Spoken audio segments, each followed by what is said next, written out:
বন্ধু বান্ধৱীসকল সকলোকে আমাৰ ইউটিউব চেনেললৈ স্বাগতম জনাইছোঁ আৰু আগবঢ়াবলৈ লৈছোঁ কেইটামান সায়েন্সৰ কুৱেশ্যন আপোনালোকলৈ দিব বিচাৰিছোঁ আগন্তুক পৰীক্ষাৰ বাবে সহায় হ'ব পৰাকৈ কেইটামান সায়েন্সৰ কুৱেশ্যন আগবঢ়াইছোঁ প্ৰথম প্ৰশ্নটো দিছোঁ যে মানুহৰ দেহৰ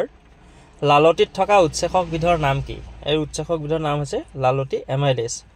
কোষ কোনে কেতিয়া আৱিষ্কাৰ কৰিছিল 1665 খ্ৰীষ্টাব্দত ৰবাৰ্ট হুকে কোষ আৱিষ্কাৰ কৰিছিল ইয়াৰ পিছৰ প্ৰশ্নটো হ'ল পাকস্থলী গ্ৰন্থিয়ে নিঃসৰণ কৰা উৎসেচক বিধ কি শুদ্ধ উত্তৰটো হৈছে কি পেপচিন আমি ইয়াত ওৱান লাইনাৰ কুৱেশ্যন দিছোঁ এখিনি গতিকে ডাইৰেক্ট এনসাৰ ইয়াৰ পিছৰ প্ৰশ্নটো হৈছে মানৱ শৰীৰৰ হাইড্ৰক্লৰিক এচিড নিঃসৰণৰ লগত জড়িত গ্ৰন্থিটোৰ নাম কি অৰ্থাৎ মানৱ শৰীৰৰ কোনটো অংগই হাইড্ৰক্লৰিক এচিড নিঃসৰণত সহায় কৰে বা নিঃসৰণ কৰে আৰু সেইটো হৈছে পাকস্থলী গ্ৰন্থি পিছৰ প্ৰশ্নটো হৈছে আমাৰ দেহত থকা কোনবিধ পাচক ৰসে ক্ষুদ্ৰান্তত খাদ্যদ্ৰব্যক ক্ষাৰকীয় গুণবিশিষ্ট কৰি তোলে ক্ষাৰকীয় গুণ কৰাত কিহে সহায় কৰে গতিকে উত্তৰটো হৈছে পিত্তৰস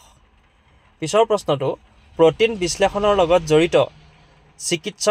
উৎসেচক বিধৰ নাম কি প্ৰটিন বিশ্লেষণৰ লগত জড়িত উৎসেচক বিধৰ নাম কি উত্তৰটো হৈছে ট্ৰিপচিন প্ৰটিনৰ সম্পূৰ্ণ পাচন হোৱাৰ পাছত সৃষ্টি হোৱা পদাৰ্থবিধ কি এটো হৈছে এমিনো এচিড পিছৰ প্ৰশ্ন আমাৰ দেহত কাৰ্বহাইড্ৰেট প্ৰটিন আৰু চৰ্বিৰ সম্পূৰ্ণ পাচন ক'ত সংঘটিত হয়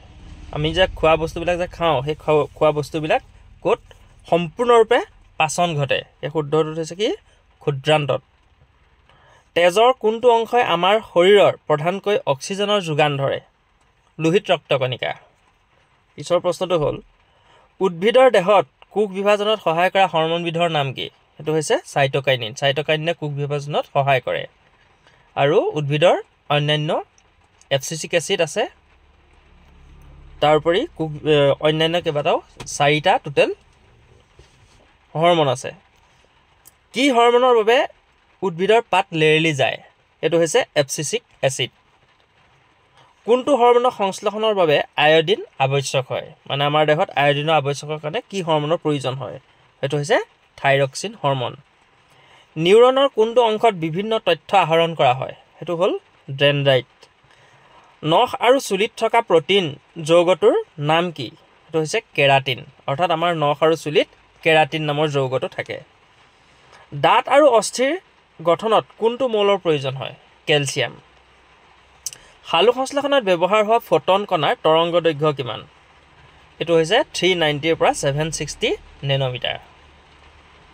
আমাৰ দেহত কোষীয় শ্বসন প্ৰক্ৰিয়া ক'ত সংঘটিত হয় এটো এটা খুব কমন কোৱেশ্যন প্ৰায় যিকোনো ধৰণৰ পৰীক্ষাত আহি থাকে এটো হৈছে মাইট্ৰকন্ড্ৰিয়া ইয়াৰ পিছৰ প্ৰশ্নটো হৈছে মানুহৰ হৃদযন্ত্ৰৰ কোনটো কোঠালিত অশুদ্ধ তেজ থাকে অৰ্থাৎ আমাৰ মানুহৰ হৃদযন্ত্ৰত 4টা কোঠালি থাকে সুঅলিন্দ বাওলিন্দ সুনিলয় বাওনিলয় গতিকে অশুদ্ধ তেজ কোনটোত থাকে এটো হ'ল সুঅলিন্দ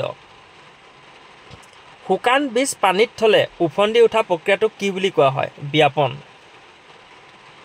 এজন প্ৰাপ্তবয়স্ক মানুহৰ দুয়োটা বৃক্কৰ দ্বাৰা এদিনত কিমান লিটাৰ তৰল পদাৰ্থ পৰিস্ৰাৱন হয়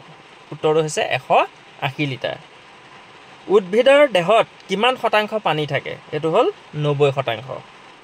4টা কোঠালিযুক্ত হৃদপিণ্ড থকা সৰীসৃপবিধৰ নাম কি এটো হৈছে ঘৰিয়াল জীৱজগতৰ বৰ্গীকৰণৰ পঞ্চৰাজ্যৰ ধাৰণাটো কোনে আগবঢ়াইছিল উত্তৰটো হ'ল ৰবাৰ্ট হোৱাইটেকাৰে জীৱজগতক 5খন ৰাজ্যত ভাগ কৰিছিলে সেই ৰাজ্যকেইখন কি উদ্ভিদ ৰাজ্য মনেৰা ৰাজ্য প্ৰতিষ্ঠা ৰাজ্য প্ৰাণী ৰাজ্য আৰু ভেকুৰ ৰাজ্য ইয়াৰ পিছৰ প্ৰশ্নটো হৈছে জীৱজগতত কিহৰ অধ্যয়নক ফাইকোলজি বুলি কোৱা হয় ইয়াৰ উত্তৰটো হৈছে বেক্টেৰিয়া অৰ্থাৎ বেক্টেৰিয়াৰ অধ্যয়নক কোৱা হয় ফাইকোলজি কোনটো কোষ অংগাণুক আত্মঘাতী মোনা বুলি কোৱা হয় সেইটো হৈছে লাইসোজম ইয়াৰ পিছৰ প্ৰশ্নটো মানৱ দেহৰ আটাইতকৈ দীৰ্ঘতম কোষটোৰ নাম কি সেইটো হ'ল স্নায়ু কোষ